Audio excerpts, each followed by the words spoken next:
Hello everyone, कैसे हो आप सब लोग। उम्मीद करता हूँ आप सभी लोग बहुत ही अच्छे होंगे। ठीक है, वेलकम टू फ्री एजुकेशन।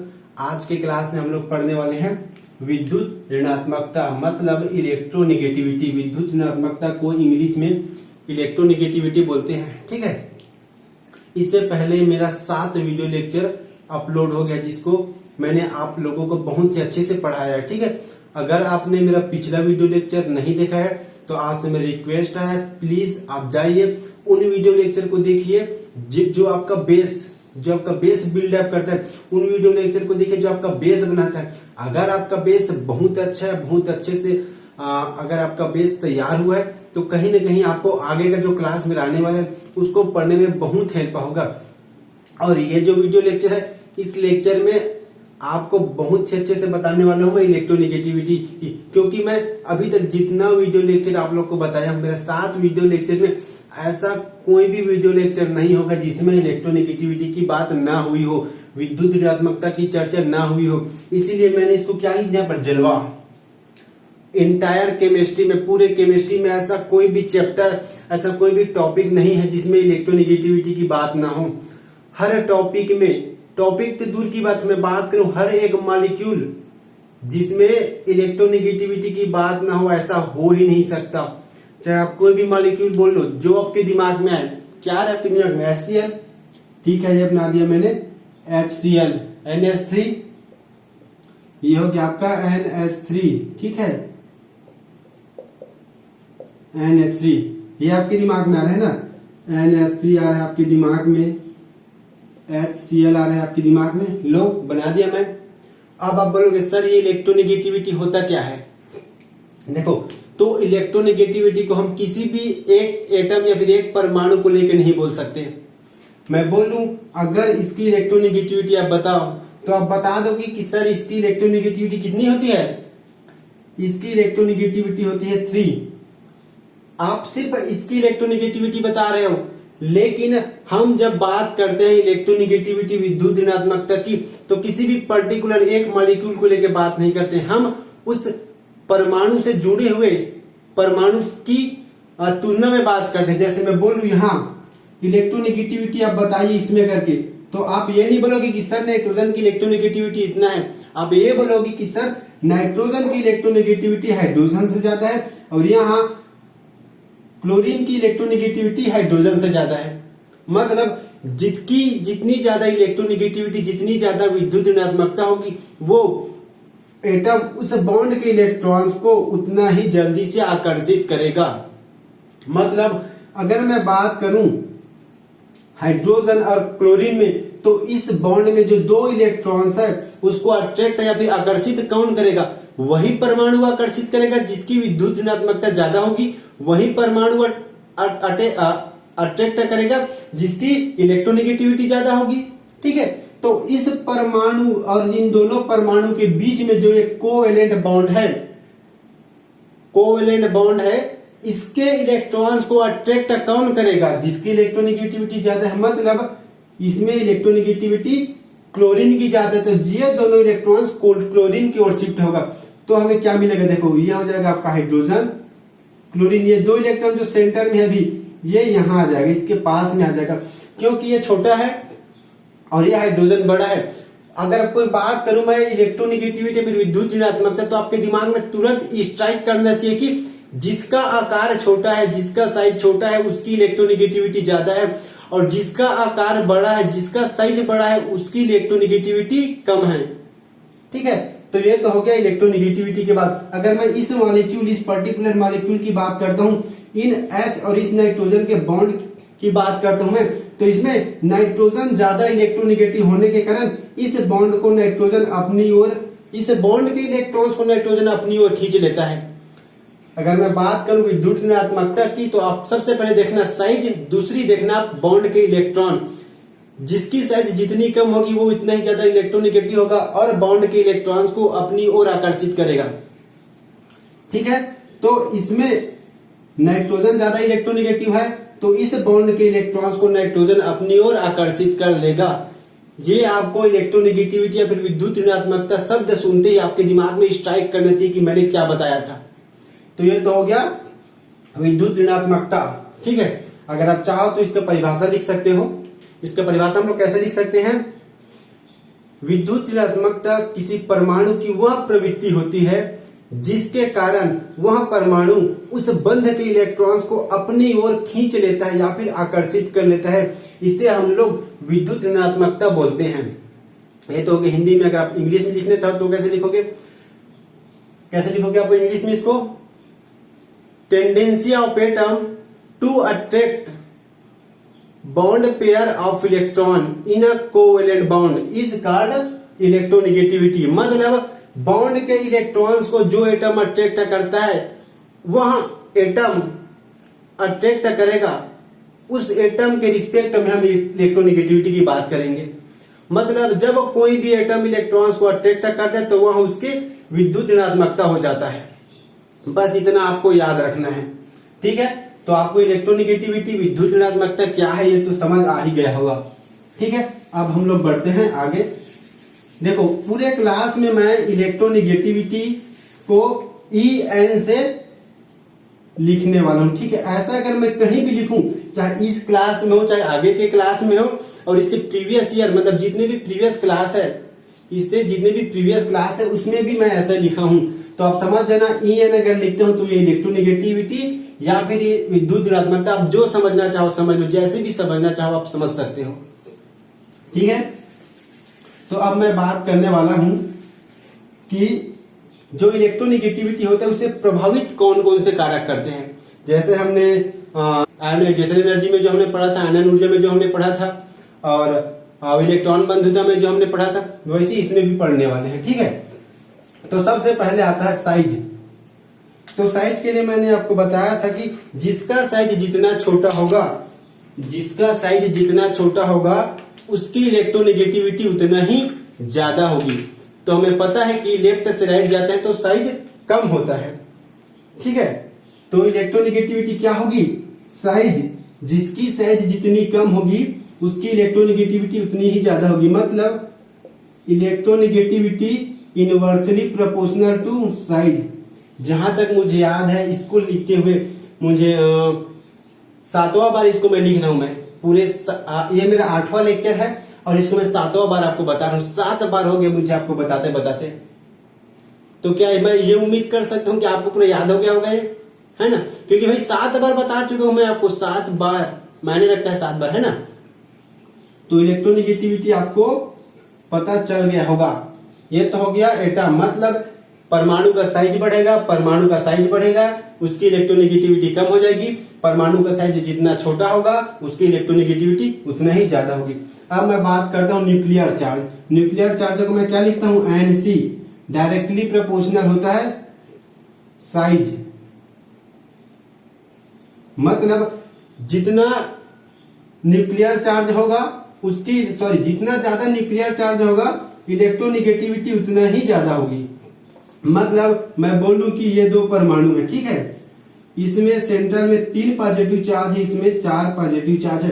तो जिसमें जितना ज्यादा पॉजिटिव चार्ज होगा, जितना ज्यादा आयनिक, जिसमें जितना ज्यादा चार्ज होगा, जिसमें जितना ज्यादा पॉजिटिव चार्ज होगा उसकी इलेक्ट्रोनेगेटिविटी उतनी ही ज्यादा होगी।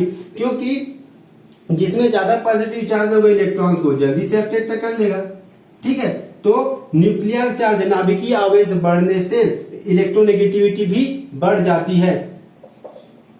नाभिकीय आवेश बढ़ने से इलेक्ट्रोनेगेटिविटी बढ़ जाती है, ठीक है। तो अब हम लोग बात करने वाले हैं न्यूक्लियर चार्ज, ठीक है। नाभिकीय आवेश, जितना ज्यादा नाभिकीय आवेश होगा इलेक्ट्रोनेगेटिविटी या फिर विद्युत ऋणात्मकता का मान उतना ही ज्यादा होगा। मतलब मैं यहाँ, ये हो गया आपका nuclear charge directly proportional to electronegativity. बस न्यूक्लियर चार्ज बढ़ने से इलेक्ट्रोनेगेटिविटी बढ़ जाता है, नाभिकीय आवेश बढ़ने से विद्युत ऋणात्मकता बढ़ जाता है। अब तीसरा आता है इसमें केटायन और एनायन। मतलब चार्ज ऑन केटायन और चार्ज ऑन एनायन। मतलब अगर परमाणु पर प्लस चार्ज हो गया फिर माइनस चार्ज होगा। देखो इसको अब बस इतना ही समझ लो। कोई भी परमाणु है, कोई भी मान लो मैं ए ले लेता हूं, एक परमाणु है, ये भी परमाणु है। अगर परमाणु में निगेटिव चार्ज होगा परमाणु के पास नेगेटिव चार्ज, मतलब एक इलेक्ट्रॉन से फिर एक चार्ज होगा उसमें नेगेटिव चार्ज, मतलब किसी दूसरे के इलेक्ट्रॉन को ले रखा होगा तो उसमें एक चार्ज ज्यादा होगा या फिर एक इलेक्ट्रॉन ज्यादा होगा। मतलब कोई भी परमाणु के पास अगर माइनस चार्ज है तो उसे हम लोग बोलते हैं एन आयन। क्या बोलते हैं हम लोग इसे?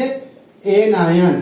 ठीक है, ये हो जाएगा आपका एन आयन। लेकिन अगर उसी परमाणु के पास अगर कोई दूसरा परमाणु के पास प्लस चार्ज होगा, मतलब इलेक्ट्रॉन्स की कमी होगी, तो हम लोग इसे बोलेंगे केटायन। बस अभी आप इन दो चीजों को बस याद रखो कि केटायन क्या होता है, एन आयन क्या होता है।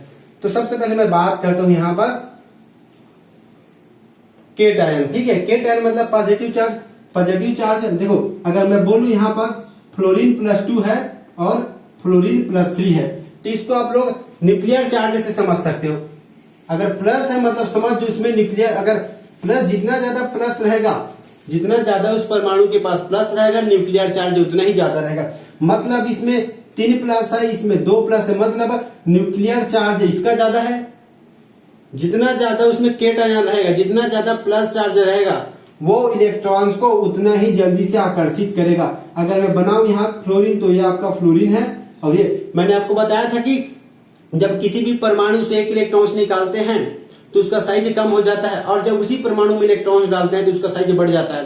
तो अब बताइए, ये 2 फ्लोरीन है, पहले ये दोनों फ्लोरीन ऐसे नॉर्मल था ऐसे, लेकिन इसमें से 2 इलेक्ट्रॉन्स निकाला गया, इसमें से 3 इलेक्ट्रॉन निकाला गया। तो अब बताइए, जिसमें से 2 इलेक्ट्रॉन्स निकाला गया उसका साइज ज्यादा रहेगा, फिर जिसमें से 3 इलेक्ट्रॉन्स निकाला है उसका साइज ज्यादा रहेगा। ऑब्वियसली जिसमें से 2 इलेक्ट्रॉन्स निकला है उसके ज्यादा रहेगा साइज, और जिसमें से 3 इलेक्ट्रॉन्स निकले उसका साइज छोटा रहेगा, क्योंकि इसमें से 2 प्लस है, इसमें 3 प्लस है, मतलब इसका साइज कम रहेगा इससे, और जिसका साइज कम रहता है उसकी इलेक्ट्रोनेगेटिविटी ज्यादा होती है। बस इसमें आप बस यही याद रखो कि अगर चार्ज है परमाणु में उसका साइज बड़ा है, परमाणु में चार्ज नहीं है, इलेक्ट्रॉन्स की कमी है, उसका साइज छोटा है। मतलब यही कॉन्सेप्ट अब यहां भी देख लो, चार्ज ऑन एन आयन। मतलब अगर मैं बोलूं यहां नाइट्रोजन माइनस, नाइट्रोजन 2 माइनस और नाइट्रोजन 3 माइनस, ठीक है, तो ये तो इलेक्ट्रॉन को जल्दी अट्रैक्ट कर लेगा क्योंकि इसके पास ज्यादा चार्ज है। लेकिन आप बताइए कि इन तीनों में इलेक्ट्रॉन को जल्दी अट्रैक्ट कौन करेगा? देखो इसके पास चार्ज है, मैंने आपको इलेक्ट्रॉन बंधुता में क्या बताया था, चार्ज होगा उसके पास, इसके पास चार्ज है और ये इलेक्ट्रॉन्स है। तो मैंने बताया था कि अगर चार्ज उसके पास ऑलरेडी है तो वो इलेक्ट्रॉन्स को अट्रैक्ट नहीं करेगा, बल्कि उसमें परमाणु के चार्ज और इलेक्ट्रॉन्स के बीच में रिपल्सन होगा। रिपल्सन के कारण दोनों एक दूसरे से दूर जाना चाहेगा, पास नहीं आएगा। तो अब बताइए इनमें से सबसे ज्यादा रिपल्सन किसमें होगा? ऑब्वियसली इसमें होगा रिपल्सन, क्योंकि इसके पास 3 नेगेटिव चार्ज है, इसके पास 2 नेगेटिव चार्ज है, इसके पास 1 नेगेटिव चार्ज है। तो सबसे ज्यादा रिपल्सन इसमें होगा और सबसे कम रिपल्सन इसमें होगा। तो बताइए इसमें से इलेक्ट्रॉन्स को अट्रैक्ट कौन करेगा? पहले इलेक्ट्रॉन को अट्रैक्ट ये करेगा, क्योंकि इसके पास एक चार्ज है तो इलेक्ट्रॉन्स को जल्दी अट्रैक्ट कर लेगा। लेकिन ये तो इसके पास चार्ज की बात है, ये किसका ऑर्डर है? ये चार्ज है। अगर चार्ज क्या ऑर्डर है तो इलेक्ट्रॉन्स को अट्रैक्ट कौन करेगा? मतलब इलेक्ट्रोनेगेटिविटी का ऑर्डर इसमें क्या होगा? इसमें से सबसे ज्यादा इलेक्ट्रोनेगेटिविटी कौन है? तो सबसे ज्यादा इलेक्ट्रोनेगेटिव इसमें है नाइट्रोजन 1 चार्ज, नाइट्रोजन 2 चार्ज और नाइट्रोजन 3 चार्ज। सबसे जल्दी इलेक्ट्रॉन्स को ये अट्रैक्ट करेगा, फिर ये। इसका रीजन क्या है? इसके पास 1 नेगेटिव चार्ज है, इलेक्ट्रॉन्स जब आकर्षित करेगा उसमें रिपल्सन कम होगा, लेकिन इसमें 2 है तो ज्यादा रिपल्सन, इसमें 3 है तो बहुत ज्यादा रिपल्सन होगा। ये तो हो गया आपका केटायन। अब मैं बात करता हूं हाइब्रिडाइजेशन। हाइब्रिडाइजेशन को हिंदी में बोलते हैं संकरण। जब हम लोग आगे चैप्टर पढ़ेंगे केमिकल बॉन्डिंग या फिर बंध रसायन, तो उस वाले चैप्टर में मैं बताऊंगा कि हाइब्रिडाइजेशन की क्या होता है, क्योंकि हाइब्रिडाइजेशन अपने आप में बहुत बड़ा टॉपिक है, बहुत बड़ा चैप्टर है। उसे बताने में कम से कम मैं अगर कम से कम बताऊंगा तो 7 से 8 लेक्चर निकल जाएगा। 7 से 8 लेक्चर में आप हाइब्रिडाइजेशन को पूरा एक एक चीज समझ जाओगे। ठीक है, तो अब मैं बात करता हूं संकरण। ठीक है, संकरण में आप सिर्फ 3 समझ लो, sp संकरण, sp2 संकरण और sp3 संकरण। ठीक है, तो बस ये समझ लो कि सबसे ज्यादा इलेक्ट्रोनेगेटिविटी sp संकरण मतलब sp शो करता है, उसके बाद sp2, और सबसे कम इलेक्ट्रोनेगेटिविटी शो करता है sp3। सबसे ज्यादा इलेक्ट्रोनेगेटिविटी शो करता है sp, उसके बाद sp2, उसके बाद sp3। अगर मैं बोलूं इसमें से इलेक्ट्रॉन को सबसे जल्दी अट्रैक्ट कौन करेगा तो सबसे जल्दी sp करेगा, उसके बाद sp2, उसके बाद sp3। इसका रीजन क्या है ये मैं आपको बाद में बताऊंगा, बस एक बात आप और समझ जाइए। अगर मैं बात करूं sp, कहीं भी sp संकरण होगा तो उस दो परमाणु के बीच में दो हाइब्रिडाइजेशन होगा, उसमें दो परमाणु के बीच में ट्रिपल बॉन्ड रहेगा, और sp2 में दो परमाणु के बीच में डबल बॉन्ड रहेगा, और sp3 में सिंगल बॉन्ड रहेगा। ठीक है, जहां भी आप देख लो कहीं भी पूरे केमिस्ट्री में अगर तीन आपको ट्रिपल बॉन्ड मिल गया मतलब समझ जाओ सबसे ज्यादा इलेक्ट्रोनेगेटिव है वो परमाणु जिससे ट्रिपल बॉन्ड लगा है। अगर डबल बॉन्ड है तो वो सिंगल बॉन्ड होने से ज्यादा इलेक्ट्रोनेगेटिव है। मतलब इसका ऑर्डर ऐसा होगा, सबसे ज्यादा इलेक्ट्रोनेगेटिव ये है, फिर ये, फिर ये। इसका रीजन क्या है देखो, अगर मैं बात करता हूं बंद, ये ट्रिपल बॉन्ड आपका ऐसा है, ये आपका डबल बॉन्ड है, ये आपका सिंगल बॉन्ड है, तो इसका लंबाई ज्यादा है, इसका लंबाई ज्यादा है मतलब इसका बॉन्ड लेंथ ज्यादा है और इसका बॉन्ड स्ट्रेंथ कम है। देखो इसका बॉन्ड स्ट्रेंथ सबसे ज्यादा है, यहां लिख देता हूं मैं आपका बॉन्ड स्ट्रेंथ, यह हो गया आपका बॉन्ड स्ट्रेंथ का ऑर्डर। ठीक है, यहां आ जाएगा आपका बॉन्ड लेंथ। अगर बॉन्ड लेंथ में बोलूं तो सबसे ज्यादा बॉन्ड लेंथ है सिंगल बॉन्ड का, फिर डबल बॉन्ड का, फिर ट्रिपल बॉन्ड का। अगर आपको कोई पूछ दे बॉन्ड लेंथ मतलब बॉन्ड की लंबाई तो सबसे ज्यादा सिंगल बॉन्ड रहेगा, फिर डबल बॉन्ड, फिर ट्रिपल बॉन्ड। अगर आपको बोल दे बॉन्ड की स्ट्रेंथ बताइए तो सबसे ज्यादा ट्रिपल बॉन्ड, फिर डबल बॉन्ड, फिर सिंगल बॉन्ड। तो हम लोग इलेक्ट्रोनेगेटिविटी अगर किसी भी हाइब्रिडाइजेशन में बात करते हैं तो किसके रिस्पेक्ट में बात करते हैं, बॉन्ड स्ट्रेंथ के रिस्पेक्ट में बात करेंगे। ठीक है, तो ये आप समझ जाइए, बस बिल्कुल छोटा सा चीज है। अगर ये सब आपके दिमाग में नहीं घुस रहा है तो बस आप इतना जान लीजिए, sp संकरण है तो सबसे ज्यादा इलेक्ट्रोनेगेटिविटी शो करेगा, sp2 संकरण है तो उससे कम इलेक्ट्रोनेगेटिविटी शो करेगा, sp3 संकरण है तो सबसे कम इलेक्ट्रोनेगेटिविटी शो करेगा। बस इतना याद रखो, अगर ये सब आपको समझ नहीं आ रहा है तो। बाकी ये सब नेक्स्ट क्लास में आपको बहुत बढ़िया से बताऊंगा। ठीक है, अब बात करता हूं मैं एसिडिक कैरेक्टर। क्या बात करता हूं, एसिडिक कैरेक्टर। ठीक है, मतलब अम्लीय गुण।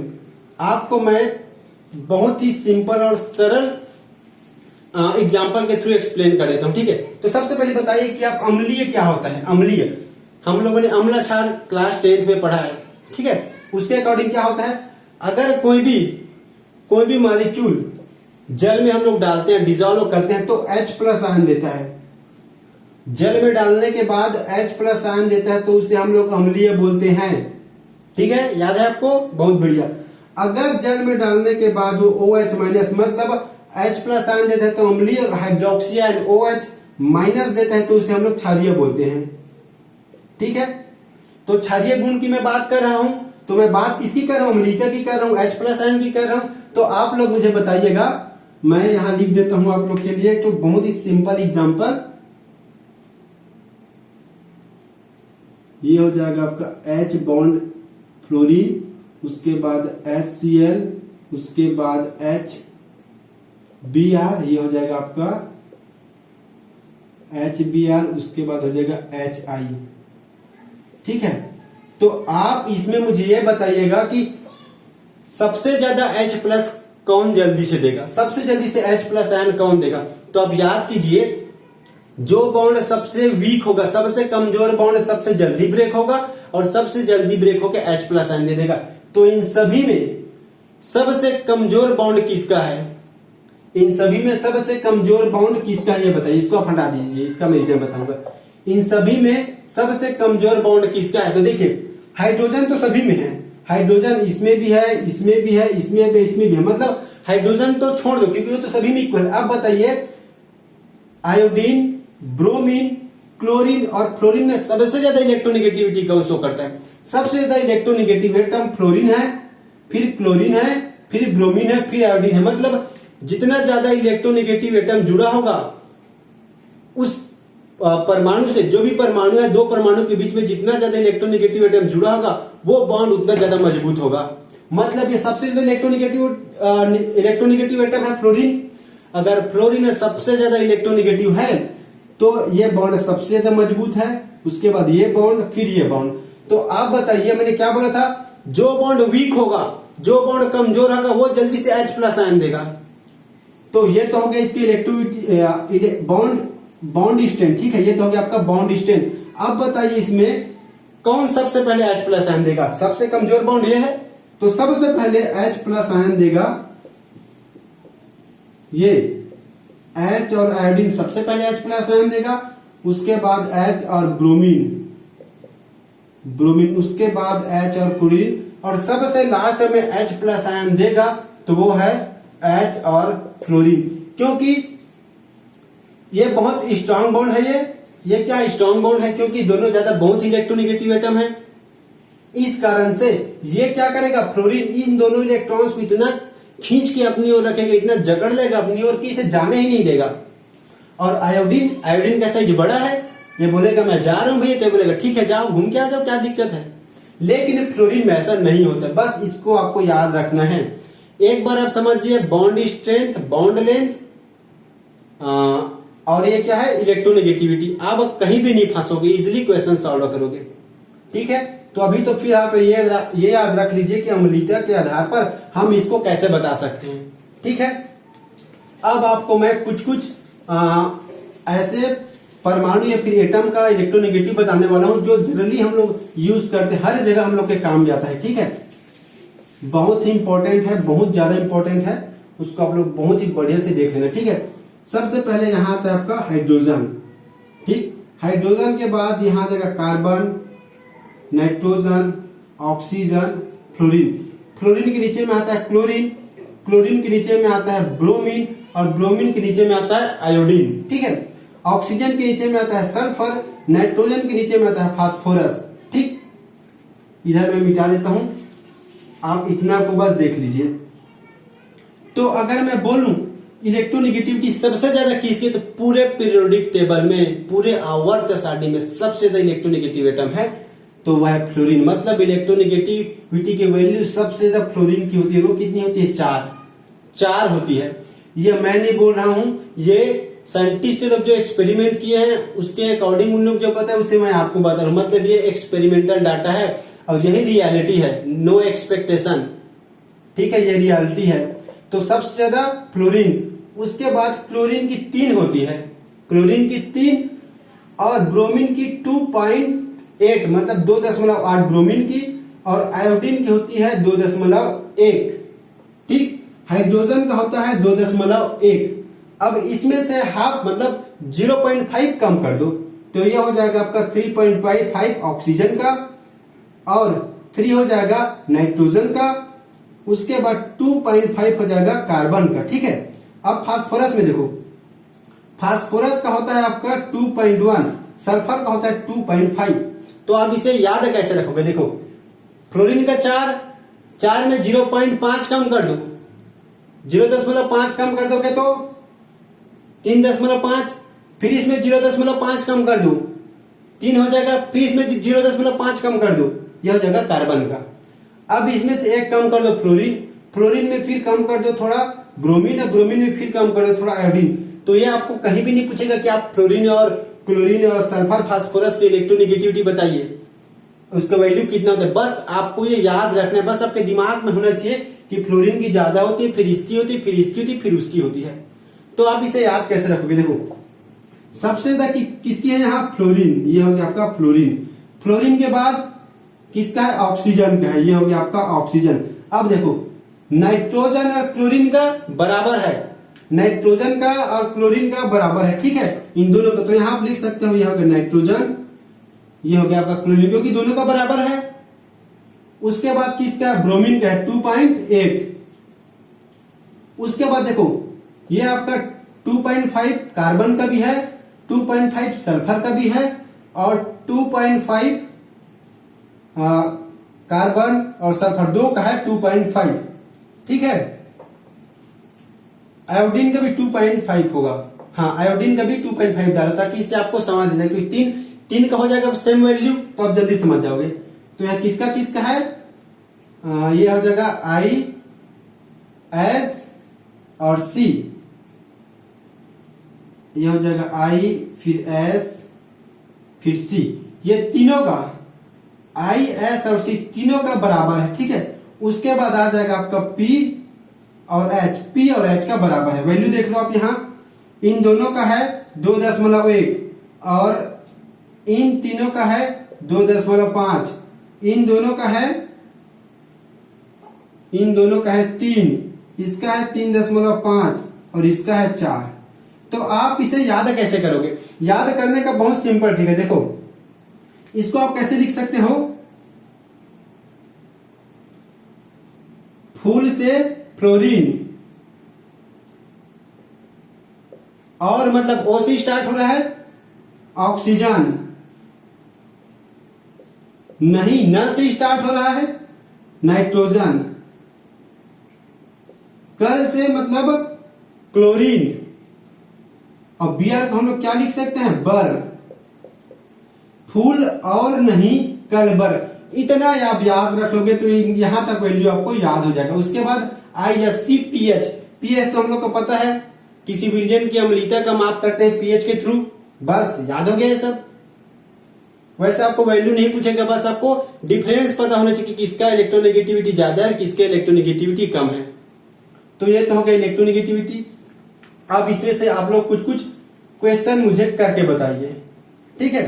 तो क्वेश्चन क्या हो सकता है, अगर मैं बोलूं आपको ऑक्सीजन, सल्फर, फ्लोरीन, आयोडीन, इसमें इलेक्ट्रोनेगेटिविटी का ऑर्डर बताइए। तो सबसे ज्यादा किसका होगा बताओ, फ्लोरीन का होगा, उसके बाद ऑक्सीजन का होगा, उसके बाद सल्फर और आयोडीन का दोनों का बराबर होता है। तो आप इसको ऐसे कर सकते हो। यह हो गया इसकी इलेक्ट्रोनेगेटिविटी की ऑर्डर, ठीक है। यहां तक तो आप समझ गए होंगे, ठीक है। तो ये था मेरा पीरियोडिक टेबल वाले जो सीरीज चल रहा था उसका लास्ट टॉपिक था ये। अब यहां से मैं पीरियोडिक टेबल वाला सीरीज खत्म करता हूं। अब हम लोग स्टार्ट करेंगे नेक्स्ट सीरीज, चाहे वो ऑर्गेनिक केमिस्ट्री का हो या फिर इनऑर्गेनिक का हो, ठीक है। अगर मैं इनऑर्गेनिक केमिस्ट्री अगर स्टार्ट करूंगा तो पढ़ाऊंगा आप लोग को मैं सहसंयोजी बंध, और अगर ऑर्गेनिक केमिस्ट्री स्टार्ट करूंगा कार्बनिक रसायन, तो उसमें मैं आप लोग को पढ़ाऊंगा प्रेरणिक प्रभाव, मिजोमेरिक इफेक्ट, अनुनाद, हाइब्रिड क्या बोलते हैं उसे, रिजोनेंस, हाइपर कॉन्जुगेशन मतलब अतिशयोगमन, ये सब स्टार्ट करेंगे, ठीक है। लास्ट क्लास का होमवर्क, लास्ट क्लास में मैंने आप लोग को होमवर्क दिया था, क्या था वो होमवर्क में था आपका कार्बन, सिलिकॉन, ये यहां पास आपका ये हो जाएगा SN, ये था। उसके बाद नाइट्रोजन, फास्फोरस, आर्सेनिक, सब बिस्मथ, और यहां आ जाएगा आपका oxygen, sulphur, selenium, tellurium, polonium, fluorine, chlorine, bromine, iodine. तो मैंने आपको बोला था कि इसमें इलेक्ट्रॉन बंधुता के आधार पर जिसका इलेक्ट्रॉन बंधुता का वैल्यू सबसे ज्यादा होगा उसे सबसे आगे में, और जिसका इलेक्ट्रॉन बंधुता का वैल्यू सबसे कम होगा उसको सबसे पीछे में लिखना, और ऑर्डर आप लोग मुझे बताना करके। लेकिन आप में से ऐसा कोई भी स्टूडेंट नहीं हो जिन्होंने मुझे इसका ऑर्डर बताया हो। भाई जब आपको मैं इतनी सरल वे में, इतना इजी वे में पढ़ा रहा हूं, तो आपका इतना तो ड्यूटी है कि आप मुझे इसका आंसर भेज दो कि सर इसका आंसर ऐसा था। अगर आप गलत भेजते हो इसका आंसर, गलत मुझे बताते हो तो मुझे कोई दिक्कत नहीं, कम से कम आप बता तो रहे हो। उन स्टूडेंट से आप बेटर हो जो कुछ भी नहीं बता पा रहे। आप गलत बताओ पर बताओ, अगर आप गलत बता रहे हो फिर भी मैं मानूंगा कि आप उन स्टूडेंट से बेटर हो जिसने कुछ भी नहीं बताया।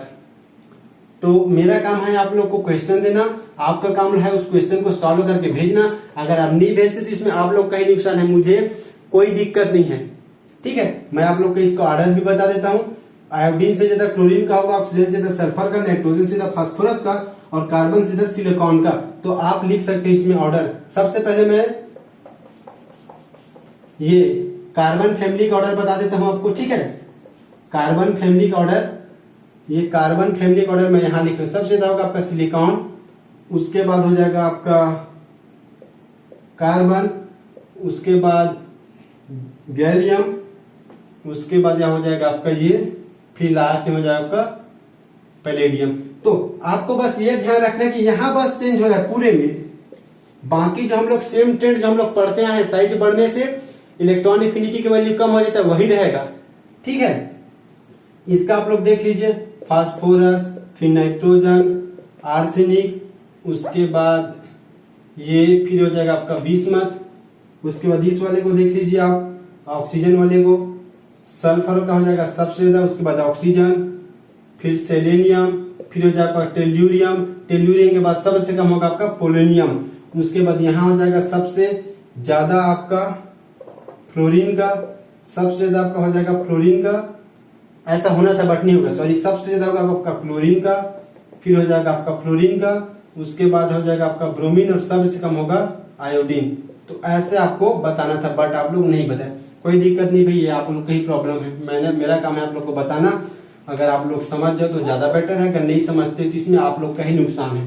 ठीक है, अब इसमें से मैं इलेक्ट्रोनेगेटिविटी से लेके कुछ कुछ इतना शॉर्ट ट्रिक आपको बता देता हूँ कि आप लोग एक याद रख लोगे ना तो पूरे आपको याद हो जाएगा।